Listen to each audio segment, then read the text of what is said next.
برتن اور ظرف چھوٹا ہو تو زیادہ چیز سنبھال نہیں سکتا، چھلک جاتا ہے چاہے علم ہو، دولت ہو، تقویٰ ہو، شہرت ہو یا عزت۔ انسان بزدل اتنا ہے کہ خوابوں میں ڈر جاتا ہے، اور بے خوف اتنا ہے کہ جاگے میں بھی اپنے رب سے نہیں ڈرتا۔ اگر ہم سے غلطی ہو جائے تو ابلیس کی طرح دلیر نہیں ہونا چاہیے،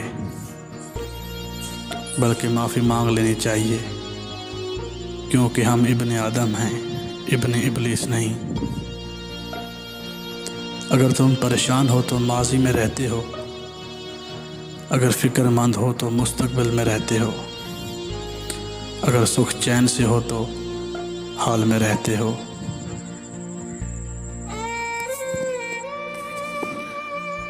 صوفی زمین کے مینند ہے جس پر ہر قسم کے مکروہ چیزیں ڈالی جاتی ہیں، مگر اس کے اندر سے سب کے لیے بھلائی ہی نکلتی ہے۔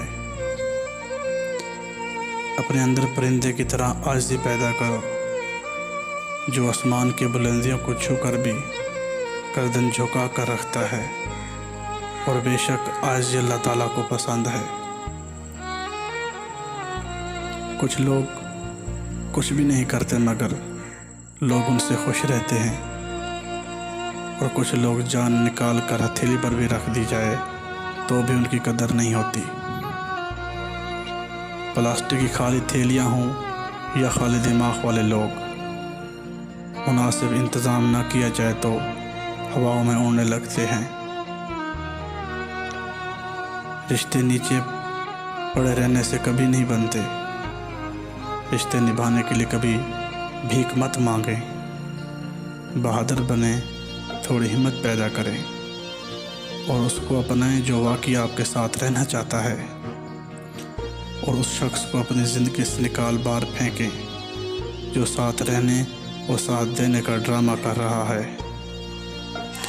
کبھی کبھی رشتوں میں لحاظ رکھتے ہوئے ہم بہت سارا زہر اپنے اندر اتار لیتے ہیں، ایسے میں ہم خود کو مار کر اگلے کو زندہ رکھتے ہیں، مگر قدر پھر بھی نہیں ملتی۔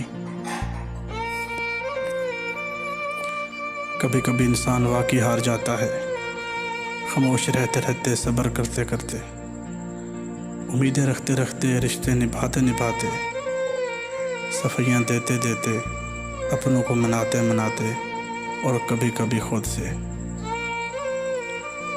کچھ لوگ ہمیں اپنے الفاظ سے، رویے سے اتنی اذیت دیتے ہیں کہ زندگی میں پھر کبھی ہم سے پیار سے بات کریں یا ہم کوئی احسان کریں تو ان سے عیب سی نفرت محسوس ہوتی ہے۔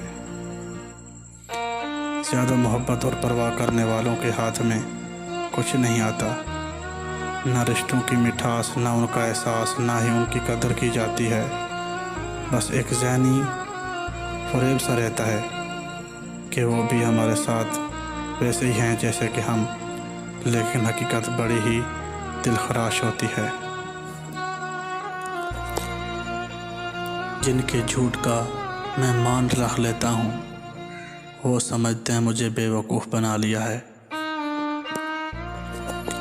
آنسو بہانے سے کوئی اپنا نہیں ہوتا، جو اپنے ہوتے ہیں وہ رونے کہاں دیتے ہیں۔ ہم کسی کے دل میں جھانک نہیں سکتے، یہ نہیں جان سکتے کون ہمارے ساتھ کتنا مخلص ہے، لیکن وقت اور رویے جلد ہی یہ احساس دلا دیتے ہیں۔ کبھی کبھی انسان کے وجود کو چپ ڈس جاتی ہے۔ تم جانتے ہو چپ کا ڈسا سانپ کے ڈسے سے زیادہ اذیتناک ہوتا ہے۔ ایسا شخص اپنے اوپر بیتنے والی تکلیف کسی کو بتا بھی نہیں سکتا، اور میرے وجود کو بھی تمہاری بے حسی نے ڈس لیا ہے۔ انسان جب کسی قریبی کو کھو دیتا ہے تو انسان کو اپنی اوقات کا احساس ہوتا ہے، اور یہ بھی معلوم ہوتا ہے کہ اس فانی دنیا میں ہم کتنے بے بس ہیں۔ باتیں ہماری ایسی ہیں جیسے مریخ فتح کر لینا ہے، اور اوقات یہ کہ کسی کے لیے ایک سانس نہیں خرید سکتے۔